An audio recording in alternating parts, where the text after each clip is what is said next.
Hello everyone, welcome to Anjali home point. ఈరోజు మన recipe వచ్చేసి క్రిస్పీగా ఉండే ఫిష్ ఫ్రై అండి.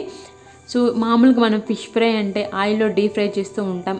లేదంటే కనుక ఒక అరకప్పు వరకు ఆయిల్ని వేసేసి రెండు సైడ్ల మంచి దూరగా క్రిస్పీగా తయారయ్యేంత వరకు ఫ్రై చేసుకుంటూ ఉంటాం కదా. సో ఇక్కడ నేను వచ్చేసి ఎటువంటి ఆయిల్ అనేది యూజ్ చేయకుండా, అసలు ఒక్క చుక్క కూడా ఆయిల్ అనేది యూజ్ చేయకుండా ఈ ఫిష్ ఫ్రైని ఎలా తయారు చేసుకోవాలో నేను మీతో షేర్ చేసుకోబోతున్నానండి. సో వీడియోని మిస్ చేయకుండా ఎండ్ వరకు చూసేయండి, మీకు క్లియర్గా అర్థమవుతుంది. సో మరి ఆయిల్ లేని ఫిష్ ఫ్రైని ఎలా తయారు చేసుకోవాలో చూసేద్దాము. ఇక్కడ నేను 1 కిలో వరకు చేప ముక్కల్ని తీసుకొని బాగా వాష్ చేసుకొని ఈ బౌల్లోకి తీసుకున్నాను. ఇప్పుడు ఇందులో 1 స్పూన్ జింజర్ గార్లిక్ పేస్ట్ని, 2 స్పూన్ల కార్న్ఫ్లోర్ని యాడ్ చేసుకోవాలి. అదేవిధంగా రుచికి తగ్గట్టు సాల్ట్ని కూడా యాడ్ చేసుకోవాలి. 1/2 స్పూన్ పసుపుని, 2 స్పూన్ల రెడ్ చిల్లీ పౌడర్ని యాడ్ చేసుకోవాలి. ఇందులోనే 1 స్పూన్ ధనియాల పొడిని కూడా యాడ్ చేసుకోవాలి. మీరు కావాలనుకుంటే ఫిష్ మసాలా ఫ్రై అని మనకు మార్కెట్లో దొరుకుతుందండి, అది కూడా యాడ్ చేసుకోవచ్చు. ఇక్కడ నా దగ్గర ప్రజెంట్ లేదనేసి యాడ్ చేయలేదు. ఇప్పుడు ఇందులోనే సన్నగా కట్ చేసుకున్న కొత్తిమీరని కూడా యాడ్ చేసుకుంటున్నాను.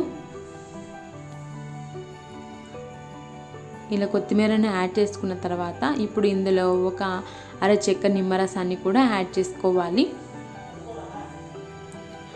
ఇప్పుడు ఈ పొడులన్నీ కూడా ఫిష్కి బాగా పట్టేలాగా కలుపుకోవాలి. ఈ విధంగా టాస్ చేయండి, లేదంటే ఏదైనా వెడల్పుగా ఉండే ప్లేట్ అయినా తీసుకొని ఈ పొడులన్నీ ఫిష్ ముక్కలకు బాగా పట్టేలాగా కలుపుకోవాలి. సో చాలా జాగ్రత్తగా కలుపుకోండి, లేదంటే కనుక చేప ముక్కలు అనేటివి డెలికేట్గా ఉంటాయి, విరిగిపోతాయి అన్నమాట. సో నెమ్మదిగా ఈ పొడులన్నీ కూడా చేప ముక్కలకు బాగా పట్టేలాగా కలుపుకోవాలి.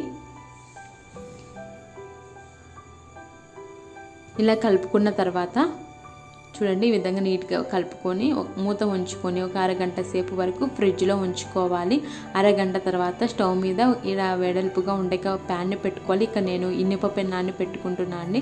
దానిపైన అరిటాకు పెట్టుకుంటున్నాను. అరిటాకు మీద మనకి అంటే మన ప్యాన్ సైజుని బట్టి, అరిటాకుని బట్టి ఎన్ని ఫిష్ ముక్కలు సరిపోతాయో అన్ని వరకు ఫిష్ ముక్కల్ని పెట్టుకుంటే సరిపోతుంది. ఇక్కడ నేను వచ్చేసి 4 వరకు ఫిష్ ముక్కల్ని యాడ్ చేసుకుంటున్నాను. ఇప్పుడు దీనిపైన ఇంకో అరిటాకు పెట్టుకోవాలి. ఇలా అరిటాకు పెట్టుకున్న తర్వాత ఇలాంటి ఒక లిడ్ పెట్టుకొని క్లోజ్ చేసుకోవాలి.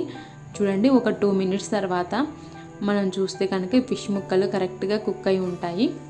అంటే ఒక సైడ్ వచ్చేసి 5 మినిట్స్, ఇంకో సైడ్ వచ్చేసి 5 మినిట్స్ వరకు మనం మీడియం ఫ్లేమ్లోనే ఈ ఫిష్ ముక్కల్ని కుక్ చేసుకోవాలి. ఇక్కడ నేను వచ్చేసి ఇనుప పెనాన్ని యూజ్ చేస్తున్నాను కాబట్టి ఇది ఇనుప పెనం త్వరగా వేడి అవుతుంది, అందుకనేసి నాకు ఈచ్ సైడ్ 5 మినిట్స్ టైం పట్టిందండి. సో ఒక 2 మినిట్స్ తర్వాత చూడండి ఫిష్ అనేది కలర్ చేంజ్ అయింది. ఇలా మనం అరిటాకుతో చేసామంటే కనుక వాటి నుండి వచ్చే వాటర్ ఉంటుంది కదా, ఫిష్ నుండి వచ్చే వాటర్ వల్లనే ఇవి బాగా కుక్ అవుతాయి అన్నమాట. మనం ఇప్పుడు ఇందులో ఎటువంటి ఆయిల్ అనేది యూజ్ చేయకుండా మనము ఈ ఫిష్ ఫ్రైని ప్రిపేర్ చేసుకోవచ్చు.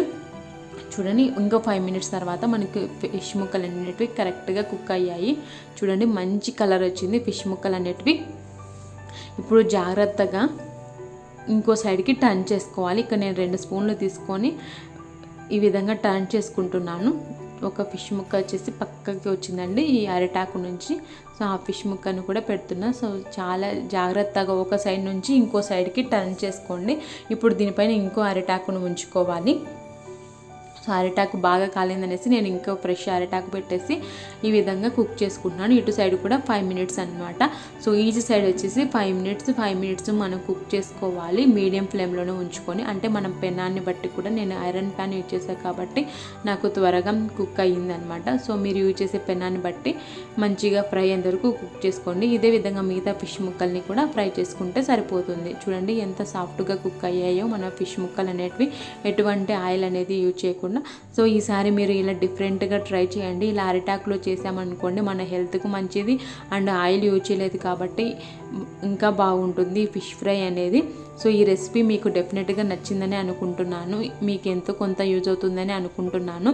Thanks for watching. ఈ రెసిపీని మీరు కూడా డెఫినెట్గా ట్రై చేసి ఎలా వచ్చిందో నాకు కామెంట్ చేసి తెలియజేయండి. మీకు కనుక ఈ వీడియో నచ్చినట్లయితే మీ ఫ్రెండ్స్కి అండ్ రిలేటివ్స్కి షేర్ చేయండి, లైక్ చేయండి. మరిన్ని వీడియోస్ కోసం మా ఛానల్ని తప్పకుండా సబ్స్క్రైబ్ చేసుకోండి. Bye friends, take care.